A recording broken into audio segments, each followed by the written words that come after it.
Good morning, all. This is my privilege to introduce Dr. VARGHESE Philip, sir. He is a trained surgeon from CMC Vellore, and he served in remote places of Bhutan and the Himalayas. He co-founded Asha Kiran Hospitals in Odisha with his wife and other dedicated team.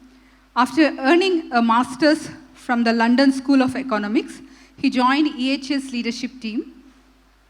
At EHA, he spearheaded initiatives like reviving BCH Hospital at Tejpur, which is a privilege for me also to work there, and establishing the CIHSR in Nagaland. Currently, he advises MAF on global program strategy.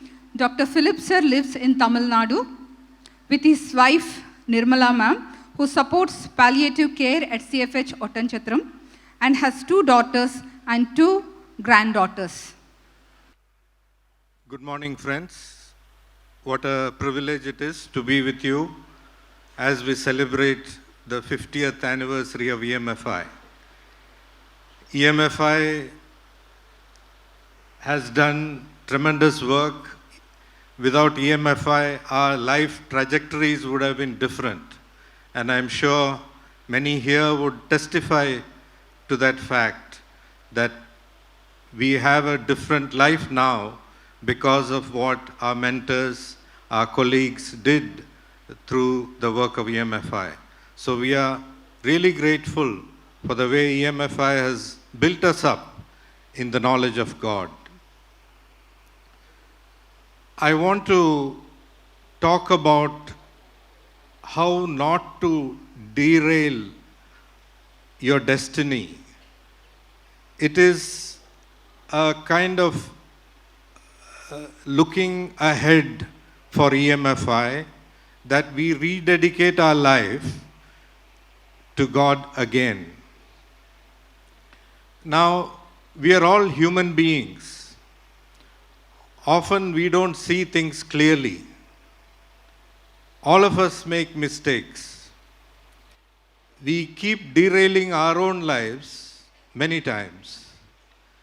Having arrived at my age and looking back, I can see very clearly the mistakes I made, the missteps and misdirections that I took. Now, there are some mistakes which are transitory, temporary, and these mistakes will pass. It will get corrected, and you're back to leading a normal life. But there are some other mistakes which are more serious, which can have an impact on your whole life. This whole domain of these fundamental mistakes that we make belong to this area called worldview, or mindset errors, mindset mistakes that we make.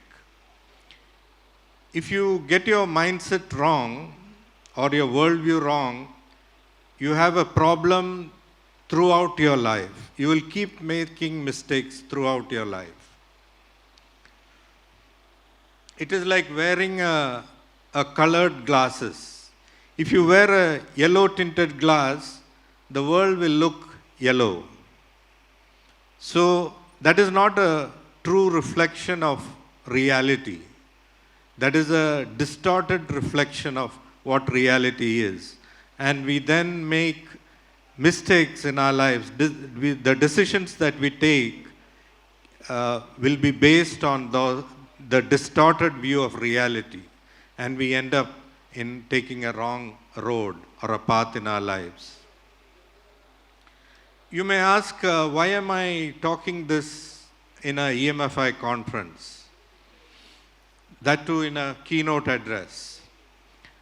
Mindset, I think, is the heart of Christianity and Christian witness. It is at the heart of who we are as EMFI. Romans 12, 1 and 2, the verse which was read at the worship time, talks about a transformed mind. The way a transformed mind thinks is the only way we can lead an authentic, true life. we are all finally a composite of our thoughts and ideas and desires. So I want to place before you three crucial mistakes that I made in my life, in my worldview, and which has affected the decisions that I took. And I urge you to pay close attention to these factors in your own life, these mindsets in your own life. First is in the area of relationships. I thought developing and cultivating relationships are for the weak. So I did not value relationships. I did not give any importance to them. Work and achievement was more important. I even spurned some of the relationships. I realized how wrong I was. Why are relationships more important? Why are relationships very important? Because it starts with God. This is a Russian painting from 15th century. A monk, a very dedicated monk who committed his whole life, drew this painting in 15th century Russia. It depicts three angels visiting Abraham in Genesis chapter 18. This is the story from Genesis 18. But in this picture, he helps us to understand, imagine the Trinitarian God, the God who is a Trinity. God who lives as three persons, Father, Son, and Holy Spirit. Those are what he has depicted in the painting. As you see the painting, you see a very deep relationship among them. Relationships and love are absolutely foundational to who God is. God does not live as a solitary figure. He is not alone. Trinitarian God lives as three persons. Relationships among them is most astonishing. There is complete equality, yet there is hierarchy. There is submission to one another, but they do not reduce the other. There is intense love.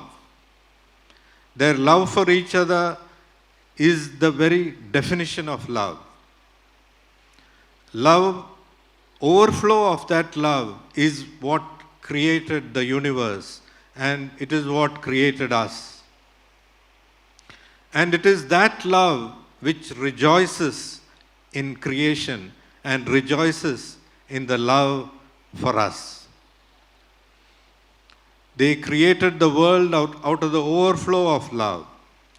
Love is what sends the person of the Trinity in search of us, searching for us, human beings, when we are lost, like searching for that sheep which was lost. So what do? Firstly, we need to consider relationships as the most important aspect of our life and existence. Nothing else comes close to the values of relationships. Not work, not achievement, not success. This is an important mindset that we need to have. I must confess, I am still learning. I am not naturally inclined to have relationships, develop deep relationships. So how do we cultivate relationships? The key is to pay attention to the other person. I think this is the most important aspect of developing relationships. What does paying attention mean? Ultimately, it means listening to the other person. Chinese have a word for it. It is called ting. And this is the picture of that Chinese word to listen in Mandarin. It has a number of components. There is the ear that we the auditory stimuli that we hear. There is the eye. We listen with our eye as well.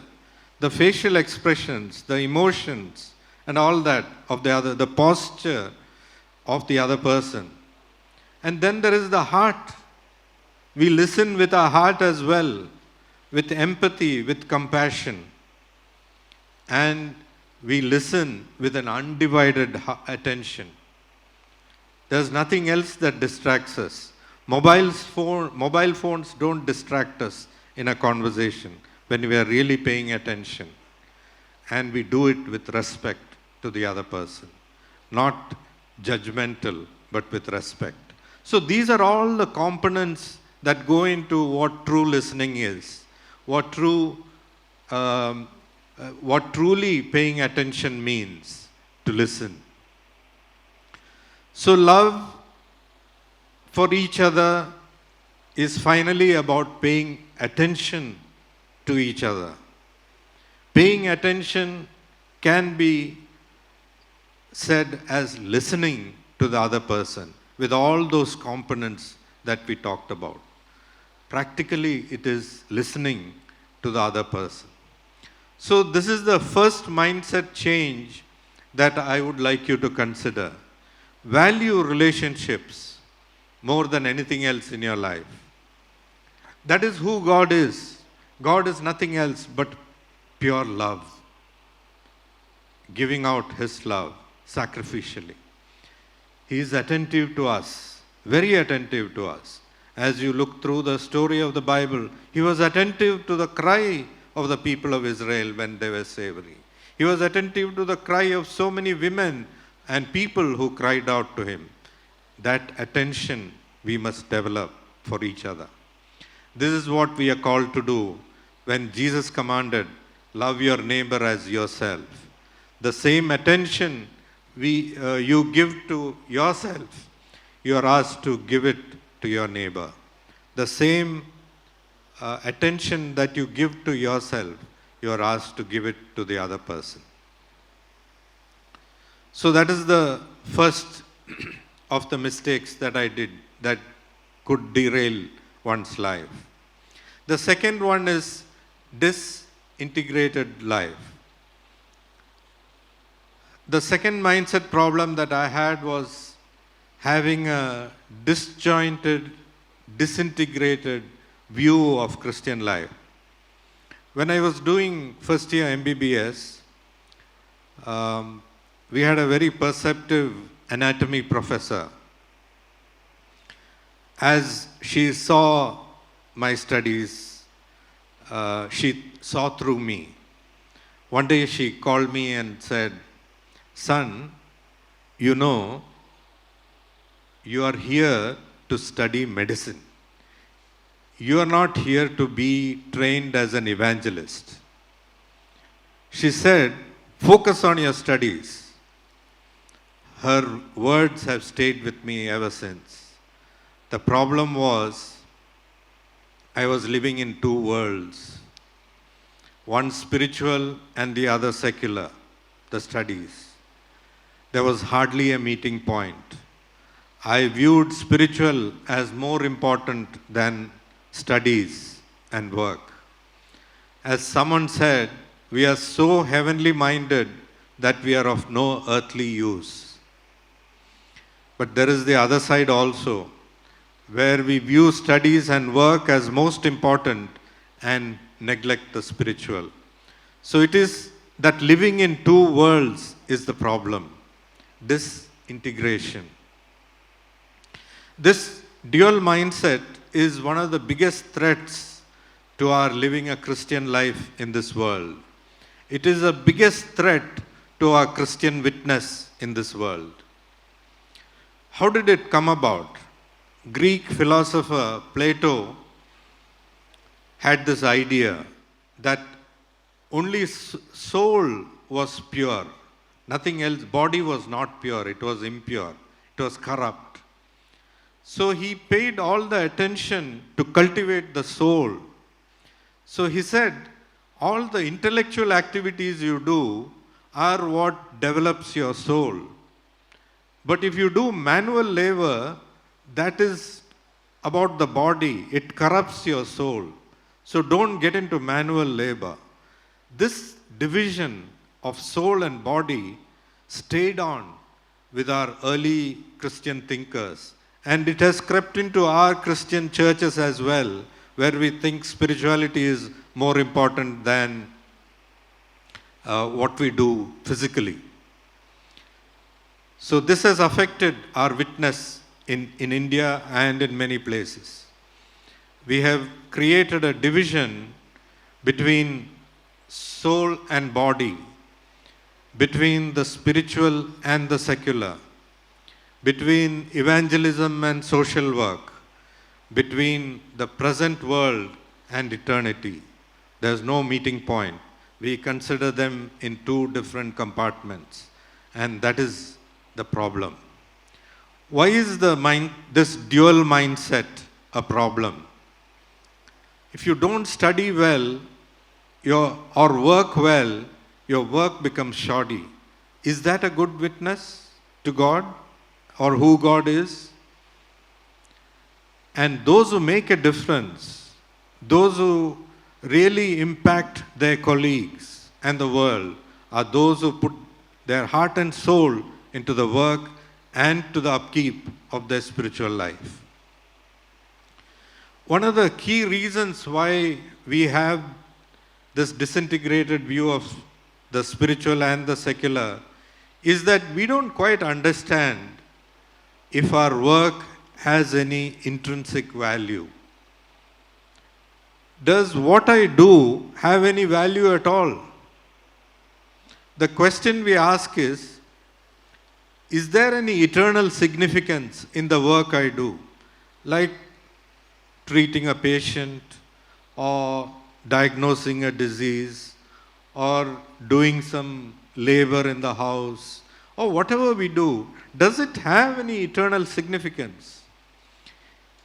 If what we do here on earth does not have any significance, then we might as well focus on our soul and not so much on the work. Work is then only a means to keep us alive and our families by providing some income. That's all it comes to. But it won't have any intrinsic meaning. All the development work that we do, all the social work we do, all the things that people get involved in politics, does it all have any meaning?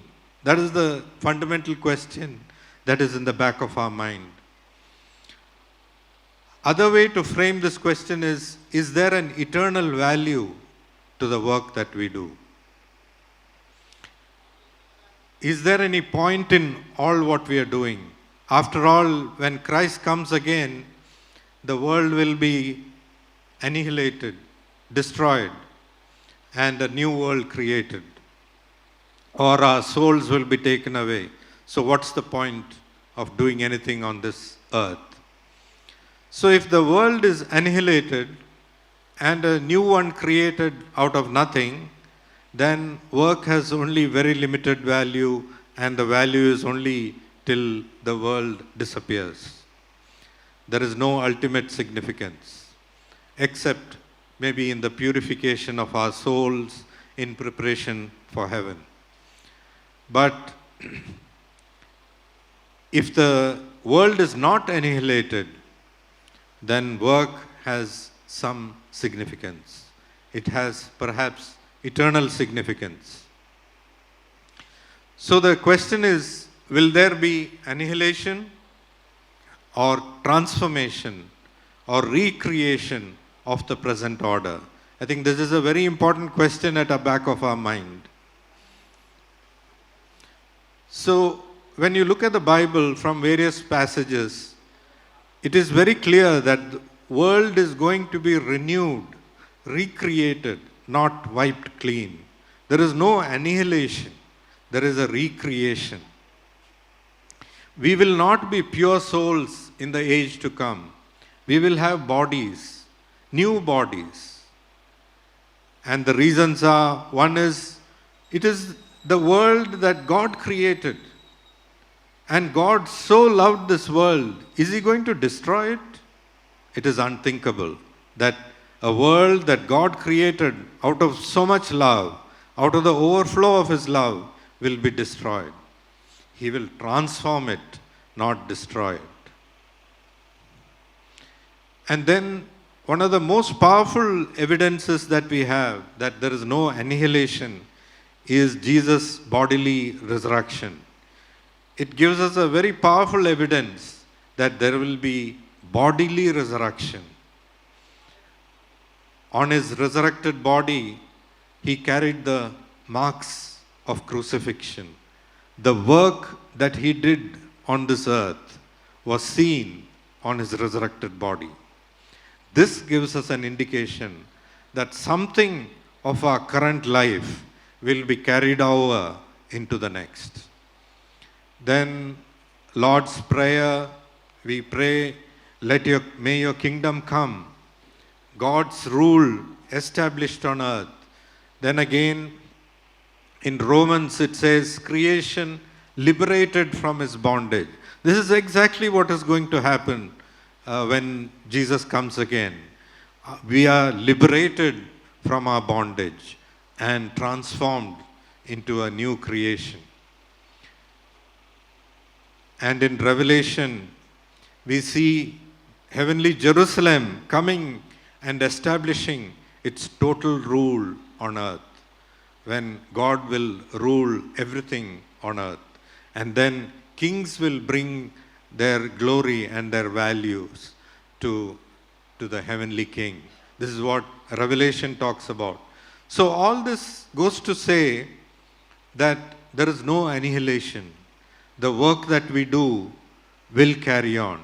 Some work, at least, what we do will carry on. There will certainly be some discontinuity from this world to the next, but there will also be some continuity with the life to come. So what survives is what we have done here in faithfulness and in obedience to God for the sake of others. Like the marks on Christ's body, what He did for the humanity is what is seen on His resurrected body. And I believe it is seen even today in the heavenly throne. Like the vision that John saw, it was a slain lamb on the throne today, living and ruling the world. So this particular biblical assertion helps us to question the kind of work that we are involved in. What is the kind of work that is valuable, that will stay on, that will go on from this life to the next? Think about it. What part of our life, our work will survive? So we cannot neglect our work on earth, nor can we give low priority to our spiritual life. We need to live an integrated life where both are given importance. It is not either this or that, but both and. So we move from the paradigm of either or to a paradigm of both soul and body, spiritual and secular, evangelism and social work, present world and eternity. Both are important. The third mistake I made in my life was to have a poorly prioritized spirituality. This is perhaps the most consequential mistake that I made in poorly prioritizing spirituality, not paying much attention to spiritual life. It may sound contrary to what I have just said previously, but the key question is, though you may be involved in all kinds of religious activities, like Bible study or attending conferences or prayer and even fasting, are you really growing in your love for God? My definition of spirituality is loving God. It is not attending various meetings and Bible studies and prayer and all that. It is how far are you growing in your love for God? If the answer to that question is not clear, then all your spiritual activities mean nothing. And what can we do about it? First, let's look at the time we spend in a typical day.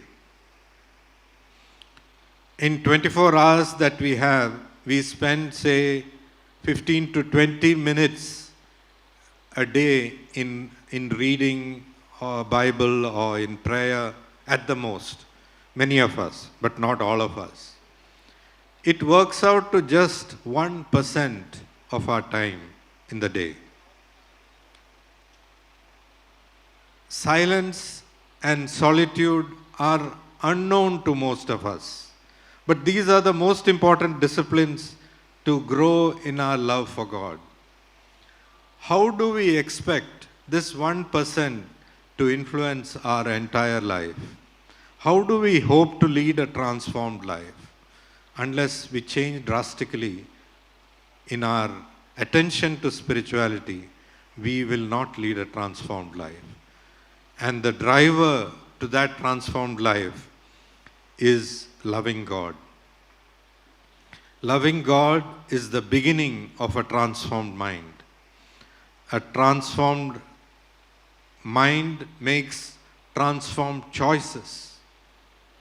Only when we make transformed choices can we say we live a transformed life. There are no shortcuts to this. First, we need to have a transformed mind. And to have that transformed mind, we need to grow daily in our love for God, in our desire for God. So the third mistake we make is paying attention and spending our time and energy on a lot of spiritual activities that do not really result in our increasing love for God. Consider this as very important in your life, and it will decide where you will end up in your life. So to summarize, our primary calling is to love God and love our neighbor. Relationships, value integrated life, and value your love for God. Some may ask, why are you not challenging people to go somewhere else? As Trevor Hudson, one of the authors, he said, if God wants to send you somewhere, He will take care of it. He says, if He wants you to go to Egypt, He will make sure He will send a bunch of your jealous brothers who will sell you out. Then you will go to Egypt. So focus now on your primary calling of loving God and loving others. I want to challenge students here with 3 things. As EMFI, I would like to encourage you to look at these 3 things when you are a student. Firstly, I suggest that you make deep friendships. Medical college is when you are together for 5 to 6 years. It's in your formative years. Try and make very deep friendships there. These friendships last a lifetime. Particularly, try and develop a couple of very deep spiritual friendships when you are in a medical college. They'll be invaluable in your life and in your life journey. Secondly, study well. Work hard. Work very hard. Sweat it out. Work long hours. Don't worry, it will not kill you to work hard, especially when you are young. It will only strengthen the muscles of your personality. Put your heart and soul into whatever you take up. Let excellence be your watchword. Then thirdly, Be curious about what's happening around you. Read history to understand even the present. Read books, not just medical books, other books. Visit places, visit mission hospitals, visit where some good social work or medical work is taking place. All these can be life-changing experience for you. The problem now many of you have, all of you have faced with is the NEET exam. At all levels you're engaged. The problem with NEET exam is you get railroaded very early in your life into a particular track that later on you're not sure whether that was the right decision to make. Try and explore after your MBBS or BDS to other avenues of where you can grow, where you can explore. The best part of my life I spent in very remote areas in Bhutan and in the Himalayas, working in very small hospitals for nearly 5 years. And only after 5 years I came for PG in Vellore. So please don't make the mistake of going for your PG straight after your MBBS. Take a break. Look at the world. Enjoy the world. That would be the most enjoyable part of your life. See some real life before you do your PG. That's the advice for students. For graduates, I have 2 things to say. I want to challenge you to host a group of students or doctors once a month at least in your house. Time of sharing, studying something together, or just fellowship and dinner. Develop these relationships with other doctors and students.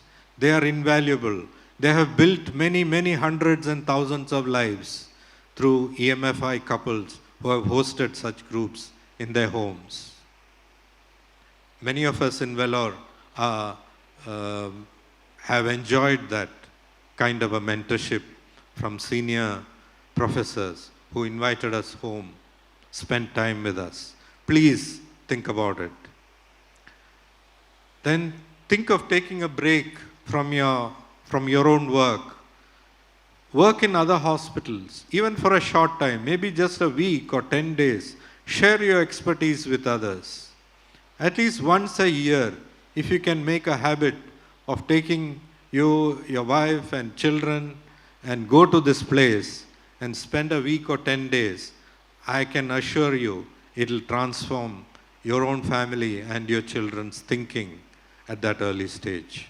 Please consider these 2 challenges. Now, what I have talked about, I would like to leave you with some resources about relationships. You could read this book called Man's Search for Meaning by Viktor Frankl. Viktor Frankl was a psychiatrist who was imprisoned in Nazi Germany, and somehow he managed to escape, and he wrote this book, Relationships as the Key to Survival in that very, very desperate condition. And then about work and life, integrating that life, Timothy Keller has written a very good book, Every Good Endeavor. Please read it, all those who are studying or working. It's an excellent book on how to integrate your life. And thirdly, In Search of God's Will by Trevor Hudson. I just quoted him. A very interesting book on how to come to the center of your spiritual life, that is loving God. What can you do to center your life? So please use these resources if you can. Read these books. So I want to leave with you one parting message. Pay attention to your attention. Ask yourself regularly, where is my attention? To what am I paying attention to? Am I paying attention to the person in front of me? Think of it. Am I paying attention to my spiritual life, my love for God? Am I developing it? Think about these things. May God bless you.